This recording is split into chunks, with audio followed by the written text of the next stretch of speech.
fídíò mo kí ìjọba Ogun State, mo dẹ̀ kí gómìnà wa àtàwọn alábàáṣiṣẹ́pọ̀ ẹ̀. Bákan náà ni mo kí àwọn House of Assembly, àwọn local government chairman and others.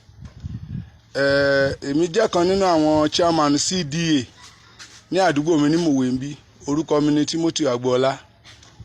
So ìgbà tí wọ́n máa gbé palliative tán ní gómìnà nìkan fún CDA mi, òun lélẹ̀ tí gbogbo yín fojú rí.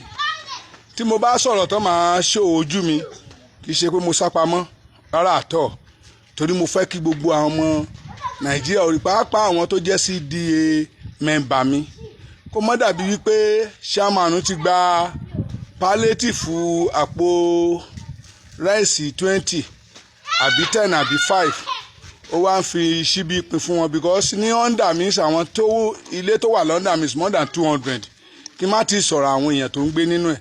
Èmi ò mọ̀ bẹ́ẹ̀ mi ṣe fẹ́ pín eléyìí fún gbogbo àwọn tí ó wà ní under CDA mi.